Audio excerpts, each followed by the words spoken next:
जंग में कूद रहा फ्रांस, पहले भी कहा था और अब क्लियर हो गया है।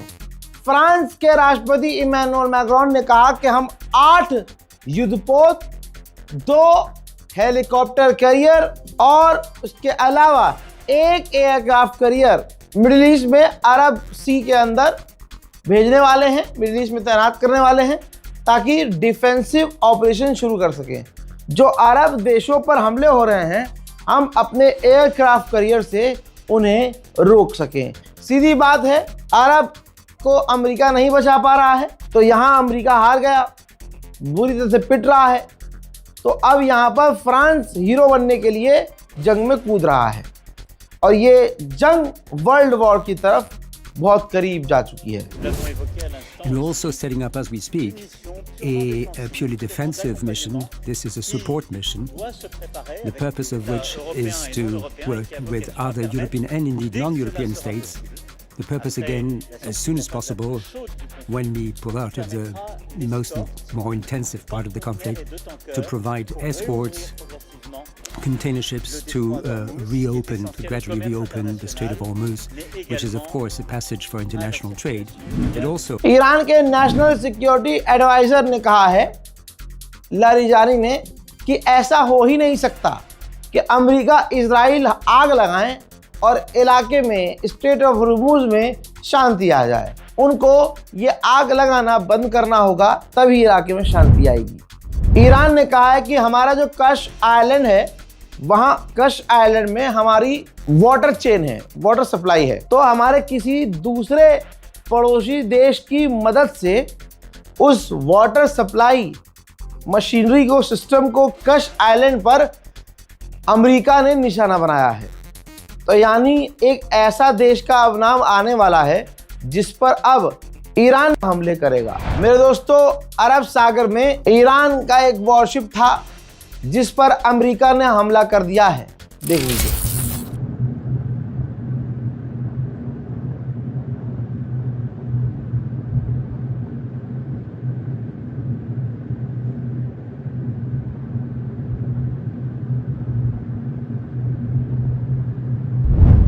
यूएई ने ऐलान किया है कि हमारे 2 सैनिक हेलीकॉप्टर क्रैश में मारे गए हैं। वो हेलीकॉप्टर क्रैश ईरान के हमलों में हुआ, कैसे हुआ इसकी जानकारी अभी नहीं है। कतर ने ऐलान किया है कि हमने 17 बैलिस्टिक मिसाइल्स ईरान की इंटरसेप्ट की है। उधर यूक्रेन भी जंग में कूद गया है। यूक्रेन ने आधिकारिक तौर पर बताया है कि 11 अलग अलग देशों ने हमसे मिडिल ईस्ट से मदद मांगी कि आप हमारी ईरान के ड्रोन को रोकने में मदद कीजिए, लिहाजा हमने अपने एक्सपर्ट मिडिल ईस्ट में भेज दिए हैं। फ्रांस के पास बहुत सारे ऑयल रिजर्व हैं, तो इमैनुअल मैक्रोन ने कहा कि हम जो हमारा ऑयल रिजर्व है उसमें से 20 से 30 ऑयल रिजर्व का इस्तेमाल शुरू करेंगे। वहीं कुवैत ने कहा है कि इराक की ज़मीन का इस्तेमाल करके, बगदाद की ज़मीन का इस्तेमाल करके हम पर यानी कुवैत पर हमले हुए हैं। हजरात, अमेरिका शुरू से हर चीज़ में झूठ बोलता आया है। एक बार फिर से अमेरिका झूठ बोल रहा है। उसने कहा कि हमारा patriot air defence system fail नहीं हुआ, ना हमारे कोई लोग घायल हुए ऐसी घटना में। अमेरिका और जो दूसरे साथी हैं रूस झूठ बोल रहे हैं। लेकिन ये रहा वो वीडियो जिसके अंदर साफ देखा जा रहा है कि अमेरिका का पैट्रियट एयर डिफेंस सिस्टम पूरी तरह से फेल हुआ है और उसका इंटरसेप्टर करीब में ही जाकर सिविलियंस के इलाके में गिरा है, जिसमें बताया जा रहा है 13 लोग घायल भी हैं। लेकिन बहरैन की इस वीडियो को छुपा रहा है अमेरिका और झूठ बोल रहा है कि हमारा patriot air defence system fail नहीं हुआ। आखिर के 10 दिनों में इजराइल के अंदर 50 कार्गो जहाज उतरे हैं हथियार लेकर। ईरान के अंदर सिविलियंस को बिल्कुल गाजा की तरह निशाना बना रहा है इजराइल और अमेरिका। अब आपके सामने मंजर है, तेहरान के अंदर ईरान और अमेरिका ने मिलकर एक एम्बुलेंस को फिर से निशाना बनाया। उधर डोनाल्ड ट्रंप पलट गया है। डोनाल्ड ट्रंप ने बिल्कुल बयान बदल दिया है और डोनाल्ड ट्रंप पर भरोसा मत करना दोस्तों। ट्रंप ने कहा कि मैं ज़मीनी ऑपरेशन ईरान में नहीं करने वाला और जो नया सुप्रीम लीडर बना है मैं उससे खुश नहीं हूं और अब मेरा आगे प्लान क्या होगा नहीं बताऊंगा। ट्रंप ने कहा है कि हमने ईरान की पूरी नेवी को तबाह कर दिया है, थोड़ी सी हिम्मत दिखाएं टैंकर और उस इलाके को क्रॉस करें। अब जो ईरान की ताकत है, पूरी ताकत लॉन्चर्स वॉन्चर्स सब लेके सिर्फ 20% है, तो टैंकर हिम्मत दिखाएं और इलाका क्रॉस कर लें। वहीं ईरान ने आधिकारिक तौर पर कहा है कि अमेरिका सिर्फ और सिर्फ इजराइल को बचा रहा है, अरब को नुकसान पहुंच रहा है, अरब से उसका कोई लेना देना नहीं है और अरब को नुकसान पहुंच भी रहा है। अमेरिका को सिर्फ और सिर्फ इजराइल की ही पड़ी है। हजरत मोहतरम, उधर सऊदी अरब में 7वां अमेरिकी फौजी मारा गया है। ईरान के जनरल कमांडर की माने तो वो कह रहे हैं कि इस जंग की हम 10 साल से तैयारी कर रहे थे।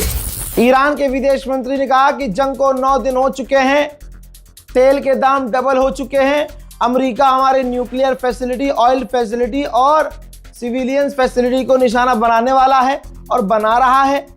लेकिन हम भी ऐलान कर देते हैं कि अमेरिका और इजराइल के लिए, दुश्मन के लिए आने वाले समय में और सरप्राइज आने वाले हैं और हम जंग के लिए तैयार हैं। तेल अवीव के अंदर, इजराइल के अंदर आले यहूद भागना ऐतिहासिक तौर से शुरू कर चुकी है। जैसे बाप दादाओं ने किया वैसे आले यहूद आज कर रहे हैं। इजराइल के international airport Ben Gurion airport पर लाखों लोगों का मजमा है और भाई यहूदी लोग इजराइल छोड़कर भाग रहे हैं। यकीन नहीं आ रहा तो देख लीजिए।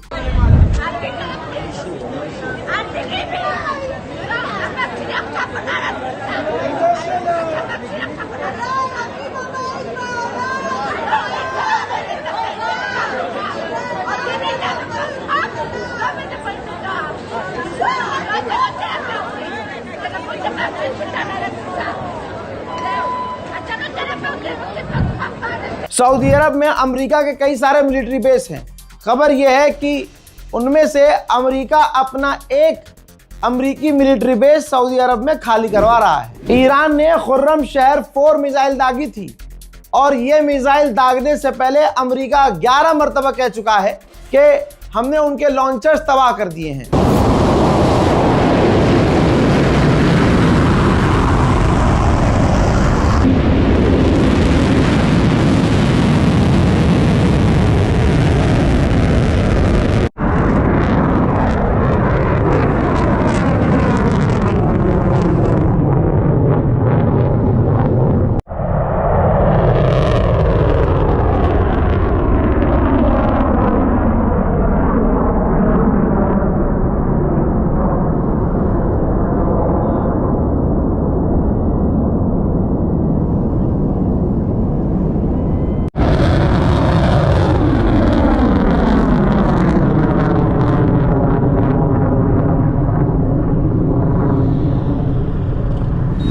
उधर ईरान के अंदर 1% भी गवर्नमेंट के खिलाफ प्रदर्शन नहीं हो रहे हैं, बल्कि इधर बमबारी हो रही है और उधर प्रदर्शन हो रहे हैं।